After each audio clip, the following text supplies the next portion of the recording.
MRI machine के सामने यदि कोई झूठ बोलता है तो यह उसकी जान भी ले लेती है। इस मशीन को तो हम डिटेल से समझेंगे ही, लेकिन एक केस है मेरे पास में जो आपको देखना चाहिए। मुंबई की घटना है 5-6 साल पहले की। एक लड़का जिस रूम में एमआरआई मशीन रखी होती है वहां पर किसी के कहने पर ऑक्सीजन सिलेंडर लेकर चला गया और ऑक्सीजन सिलेंडर लोहे का था। इस लड़के को कोई भी आइडिया नहीं था कि यह मशीन कितनी पावरफुल हो सकती है। जैसे ही यह रूम में एंटर होता है तो मशीन का जबरदस्त पावरफुल स्ट्रॉन्ग मैग्नेटिक फील्ड इस लड़के को दूर से ही अपनी तरफ खींच लेता है और इस लड़के की ऑन द स्पॉट डेथ हो जाती है। मेरा मकसद आपको डराना नहीं बल्कि मशीन का बिहेवियर को समझना है। जंकयार्ड में जो क्रेन गाड़ियों के कचरे को उठाती है उसकी अराउंड 1 टेस्ला की पावर होती है जो किसी भी कार को मैग्नेट से आसानी से उठा लेती है। टेस्ला यूनिट होती है जो मैग्नेटिक फील्ड की स्ट्रेंथ को बताती है। लेकिन एमआरआई मशीन 3 टेस्ला पावर की हो सकती है। इस मशीन के पास में इतना स्ट्रॉन्ग मैग्नेटिक फील्ड होता है कि आप इसके पास में लोहे की कील भी लेकर नहीं जा सकते। हम थोड़ा डिटेल से समझते हैं। बेसिकली एमआरआई मशीन शरीर में कोई भी प्रॉब्लम है तो यह उसका पता लगा लेती है प्रॉपर डिटेलिंग के साथ में।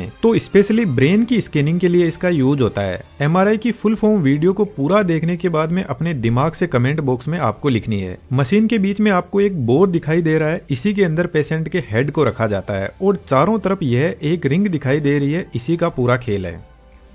इस रिंग के अंदर एक सुपर कंडक्टिंग मैग्नेट होती है जो एक परमानेंट मैग्नेट ही होती है, लेकिन इसका बिहेवियर थोड़ा अलग टाइप का है। मैग्नेट के अंदर एक कोइल टाइप वाइंडिंग होती है जो नियोबियम या टाइटेनियम की बनी होती है। इस कोइल का रेजिस्टेंस एकदम 0 होता है, लेकिन फिलहाल इस कोइल के पास में कोई मैग्नेटिक फील्ड नहीं है तो सबसे पहले इस कोइल को चार्ज किया जाता है और जैसे ही यह चार्ज होगी तो कोइल के अंदर करंट सर्कुलेट करने लग जाएगा और यह करंट अपने आसपास एक मैग्नेटिक फील्ड जनरेट करेगा। लेकिन यह फील्ड ज्यादा स्ट्रॉन्ग नहीं होगा क्योंकि करंट सर्कुलेट होगा तो वाइंडिंग का टेम्परेचर बढ़ेगा और रेजिस्टेंस बीच में आ जाएगा। तो रेजिस्टेंस को 0 मेंटेन रखने के लिए इस कोइल को लिक्विड हीलियम की कूलिंग प्रोवाइड की जाती है जिसका टेम्परेचर -261 डिग्री सेंटीग्रेड होता है और यह लिक्विड हीलियम कोइल के टेम्परेचर को 0 डिग्री सेंटीग्रेड पर रखती है, जिसकी वजह से यह कोइल सुपर कंडक्टिंग स्टेज में आ जाती है और इसके पास में एक पावरफुल स्ट्रॉन्ग मैग्नेटिक फील्ड हो जाता है। इस कोइल का रेजिस्टेंस ही 0 है तो इसको हमें बाहर से कोई भी सप्लाई देने की जरूरत नहीं है। एक बार इस कोइल को चार्ज कर दो और जब यह सुपर कंडक्टिंग स्टेज में पहुंच जाए तो इसका मैग्नेटिक फील्ड लाइफ टाइम तक रहेगा क्योंकि रेजिस्टेंस ही पावर को लॉस करता है और यहाँ पे रेजिस्टेंस ही 0 है और इसके बाद में मैग्नेट को पैक कर दिया जाता है।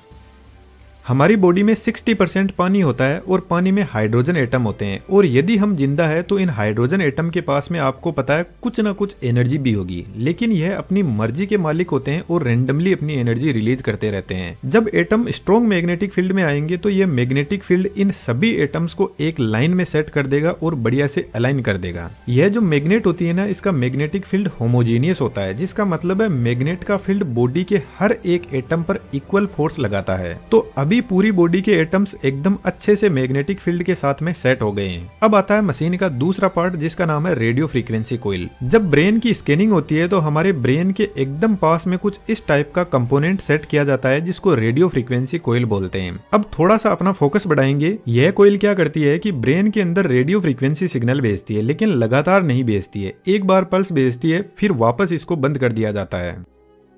जैसे मान के चलो यह एक हाइड्रोजन एटम है और रेंडमली अपनी एनर्जी रिलीज कर रहा है नेचुरल अर्थ की ग्रेविटी के हिसाब से। तो सबसे पहले सुपर कंडक्टिंग मैग्नेट का फील्ड इस पर लगाते हैं तो यह प्रॉपर डिसिप्लिन में आ जाएगा।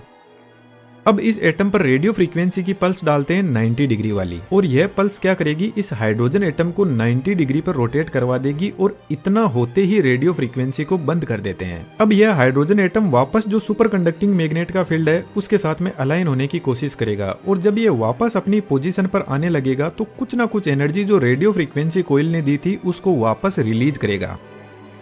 और रेडियो फ्रीक्वेंसी कोइल का रिसीवर हमारे दिमाग के एकदम पास में लगा रहता है। तो जैसे ही सभी एटम्स अपनी एनर्जी रिलीज करते हैं तो रेडियो फ्रीक्वेंसी कोइल का रिसीवर इस एनर्जी को सेंस कर लेता है और यह जो एनर्जी जिस फ्रीक्वेंसी पर वापस आई है ना, इसको रेजोनेंस फ्रीक्वेंसी बोलते हैं। थोड़ा इसको आसान करते हैं। मान के चलो आपकी गर्लफ्रेंड ने आपके एक जबरदस्त चांटा मार दिया। अब आप में हिम्मत होगी तो आप वापस चांटा मारने की कोशिश करोगे, लेकिन जो गर्लफ्रेंड की इंटेंसिटी थी चांटा मारने की उतनी इंटेंसिटी से नहीं मार पाओगे। तो यहाँ पर हुआ क्या, पहले गर्लफ्रेंड आपके पास में रेडियो फ्रीक्वेंसी भेजी चांटे के रूप में और अब आप में एकदम से एनर्जी आ गई। अब आपको गुस्सा आया तो यह एनर्जी आपको वापस रिलीज करनी है, तो आप वापस चांटा मार दोगे। तो यह जो एनर्जी वापस घूम के आई है ना गर्लफ्रेंड के पास में, इसी को रेजोनेंस फ्रीक्वेंसी बोलते हैं। अब जो गर्लफ्रेंड है ना, उसको आप रेडियो फ्रीक्वेंसी कोइल समझो। यह एक तरीके का सेंसर है जो हमारे दिमाग के पास में लगा रहता है और चेक करता रहता है कि कितनी एनर्जी वापस आई है। मान के चलो दिमाग के इस पॉइंट में कोई ब्लड क्लॉट जमा हुआ है और ब्लड क्लॉट के पास में पानी के एटम ज्यादा मात्रा में होंगे। जैसे एक हेल्थी ब्रेन है और एक में ब्लड क्लॉट जमा हुआ है, तो यहाँ पर जो इतने सारे हाइड्रोजन एटम है, ये वापस जो फ्रीक्वेंसी रिलीज करेंगे उसका बिहेवियर अलग होगा। कुछ एटम जल्दी एनर्जी रिलीज कर देंगे, कुछ बहुत देर से करेंगे। तो जो रेडियो फ्रीक्वेंसी कोइल है उसको पता चलता है कि यहाँ से कुछ अलग फ्रीक्वेंसी आ रही है और ज्यादा मात्रा में आ रही है।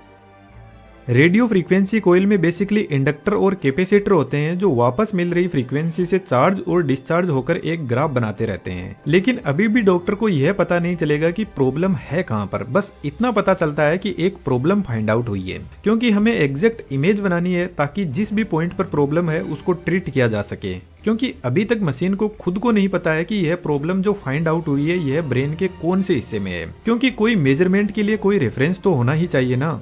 जैसा कि यदि आप बोलते हो कि आसमान में तारा टूटा है और अगले दिन मैं आपसे पूछूं कि कल तारा कहां पे टूटा था, तो आप सिर्फ एक अंदाजा बता सकते हो कि इधर वाले साइड में टूटा था, लेकिन मुझे तो उसकी एग्जैक्ट पोजीशन चाहिए ताकि हम किसी दूसरे को भी बता सके। तो वही काम अब हमें करना है। तो फिर मशीन का तीसरा कंपोनेंट ग्रेडियंट कोइल सामने आता है और ग्रेडियंट कोइल ही एग्जैक्ट इमेज बनाने में हेल्प करती है। ग्रेडियंट कोइल इस बोर में इस पोजीशन पे लगी रहती है। थोड़ा ध्यान से देखना, इन दोनों कोइल में सप्लाई ऑपोजिट डायरेक्शन में दी जाती है, जिससे कोइल के पास में अपना फील्ड जनरेट होता है। अब वैसे तो यहाँ पे इतनी सारी फील्ड लाइन जनरेट होती है, लेकिन हम सिंप्लिसिटी के लिए यहाँ पर एक एक फील्ड लाइन को ही मान लेते हैं। तो जो इधर वाली कोइल है इसका मैग्नेटिक फील्ड तो जो मेन मैग्नेटिक फील्ड है उसी डायरेक्शन में है, तो यह दोनों ऐड हो जाएंगे।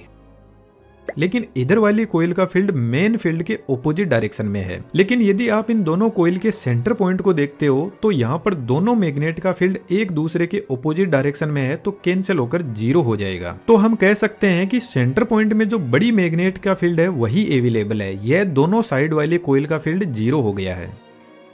हम मान लेते हैं सेंटर पॉइंट पर बड़ी मैग्नेट का जो फील्ड है उसकी स्ट्रेंथ 1 टेस्ला की है। अब इस सेंटर पॉइंट से जैसे जैसे हम इधर जाएंगे तो यह फील्ड बढ़ता जाएगा 1.1 टेस्ला, 1.2 टेस्ला, 1.3 टेस्ला, क्योंकि इधर वाली ग्रेडियंट कोइल और मेन फील्ड जुड़ रहे हैं और इसके ऑपोजिट साइड में ठीक ऐसे ही फील्ड कम हो रहा है। अब यह जो हमें एक लाइन मिली है यह जेड एक्सिस की लाइन है और जैसे इस पॉइंट पर कोई प्रॉब्लम है तो मशीन को पता लगेगा कि जेड एक्सिस में 1.2 टेस्ला का जहां पर मैग्नेटिक फील्ड है वहां से फ्रीक्वेंसी कुछ अलग टाइप की आ रही है। इसी तरीके से यहाँ पे एक्स एक्सिस और वाई एक्सिस के लिए भी ऐसी कोइल लगी रहती है। इसको थोड़ा सा और आसान कर देते हैं। जैसे यह एक क्यूब है, इस क्यूब के अंदर एक बॉल रखी हुई है जिसको हमें बाहर निकालना है, लेकिन हम पूरे क्यूब को नहीं काट सकते। हमें पहले पता करना है कि बॉल कौन सी जगह पे है और फिर एक छोटा सा हम ऑपरेशन करेंगे और उधर से बॉल को बाहर निकाल लेंगे। तो जेड एक्सिस वाली लाइन पर हम इधर से चलते हैं और हमें पता चलता है कि जेड एक्सिस में जहाँ पर 2 वैल्यू है उसके बराबर में एक बॉल रखी हुई है, लेकिन जेड एक्सिस से यह काफी दूर है। तो एक्स एक्सिस की एक लाइन ड्रॉ करते हैं और एक्स एक्सिस की साइड में चलते हैं और पता चलता है कि एक्स एक्सिस में जब 3 वैल्यू चलते हैं तो एक्स एक्सिस के बराबर में एक बॉल रखी हुई है। अब अभी तक भी हम बॉल तक नहीं पहुंचे, तो इसके लिए तीसरा एक्सिस वाई एक्सिस लेकर आते हैं और वाई एक्सिस में चलते हैं तो 4 पॉइंट चलने के बाद में एग्जैक्ट हम उस पॉइंट पे पहुंच जाएंगे जहां पे बॉल रखी हुई है। तो जब हमें कोई पूछेगा तो हम उसको बताएंगे कि जेड एक्सिस में 2 पॉइंट चलना है, एक्स एक्सिस में 3 और वाई में 4, तो आप एग्जैक्ट उस बॉल पर पहुंच जाओगे। तो इस तरीके से ग्रेडियंट कोइल तीनों एक्सिस में एक वैल्यू निकालती है, मेन मैग्नेटिक फील्ड के डिस्टरबेंस को रेफरेंस मानते हुए एक प्रॉपर इमेज बनाकर देती है।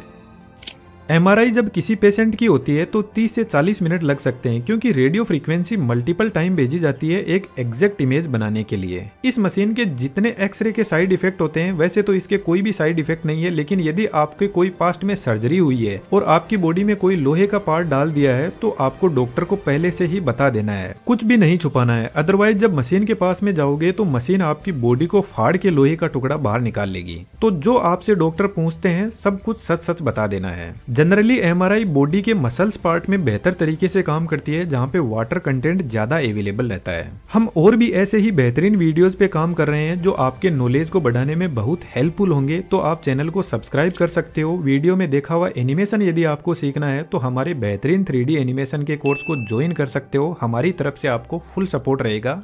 Thank you.